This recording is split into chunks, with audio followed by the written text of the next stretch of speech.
अगर बीजेपी के नेताओं को भगवान कृष्ण सपने में दर्शन दे रहे हैं तो अखिलेश जी को भी तो दे रहे हैं। वो धर्म का कार्ड नहीं है क्या? फरसा लेके भी घूम रहे थे अभी तो। नहीं, मैं जो कह रहा हूं हाँ। कि माननीय मुख्यमंत्री योगी आदित्यनाथ जी मध्य प्रदेश चुनाव प्रचार में गए थे तो उन्होंने हनुमान जी की जाति बता दी कि ये दलित है। तो हनुमान जी दलित हैं तो भगवान राम को तो मैंने पढ़ा हूं कि क्षत्रिय थे और कृष्ण भगवान को पढ़ा हूं कि यादव थे। तो यादव के साथ रहेगा, क्षत्रिय के साथ रहेगा, हनुमान के साथ रहेगा। दलित राजभर जी, आप कुछ खास मुद्दों के लिए, गरीब लोगों के मुद्दों के लिए बीजेपी के साथ गए थे, लेकिन बीजेपी ने आपके जो भी आपसे वादा किया था पूरा नहीं किया तो आप निकल आए। अगर अखिलेश यादव जी ने फिर यही किया जो बीजेपी ने आपके साथ किया, तब आपका रुख क्या होगा? देखिए, जो समझौता हमने बीजेपी से किया उस समय हम परिपक्व नहीं थे। हम उनसे बैठ के बात नहीं कर पाए कि इन चीज़ों पर। उन्होंने कहा कि आप क्या चाहते हो, हम यही हमने लिख के ले आया है, कहाँ साहब हो जाएगा। हमने उनसे बिंदुवार चर्चा नहीं की, सिर्फ एक चर्चा की थी सामाजिक न्याय समिति पर। तो अमित शाह जी ने कहा कि लोकसभा चुनाव के 6 महीना पहले लागू करूंगा। उन्होंने जब लागू नहीं किया तो छोड़ दिया। यहाँ जो बात मैं कह रहा हूँ वही बात अखिलेश जी ने कहा। तो जो चीजें हमने उनसे बात किया है वो एग्री हैं। लेकिन राजभर जी देखिए, ये भी तो है ना कि चुनाव से पहले तो तमाम नेता आपकी बातें मान लेते हैं, चुनाव के बाद ही आपकी बात नहीं मानी जा रही है, ये दिक्कत हो जा रही है। नहीं, देखिए, इस बार और उस बार जी बहुत अंतर है। चलिए ठीक है, मेरे साथ यहाँ नवल कांत सिन्हा जी हैं, वरिष्ठ पत्रकार हैं, वो भी आपसे सवाल पूछना चाह रहे हैं।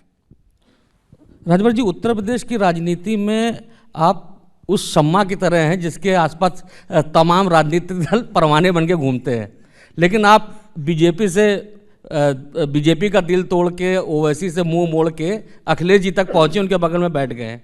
मेरा सवाल ये है कि आप लगातार दावा करते हैं कि बीजेपी को आपने पिछले चुनाव में बड़ी सफलता दिलवाई थी। अब सवाल ये है कि आप जब सपा के संग आ गए हैं तो आप सपा को कितनी सीटों पर फायदा पहुंचा देंगे और बीजेपी को कितनी सीटों पर नुकसान पहुंचा देंगे? 12 से 22% वोट अकेले पूर्वांचल की 163 विधानसभा सीटों पर अकेले हमारी बिरादरी है।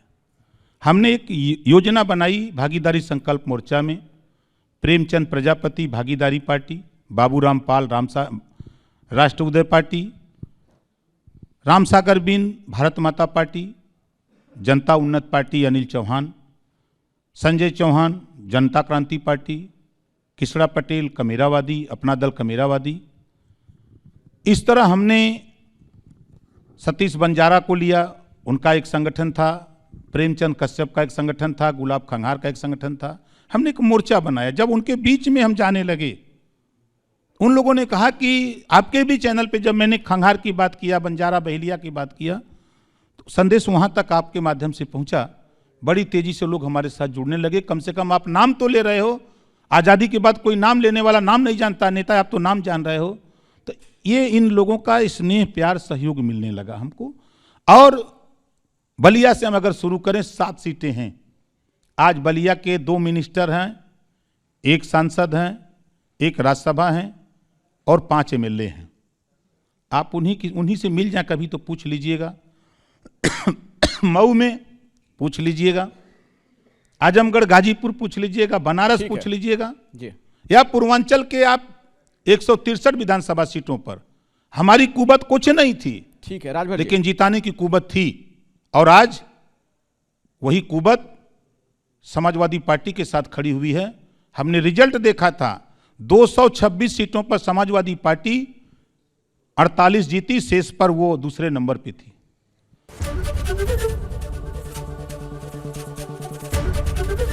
ABP न्यूज आपको रखे आगे।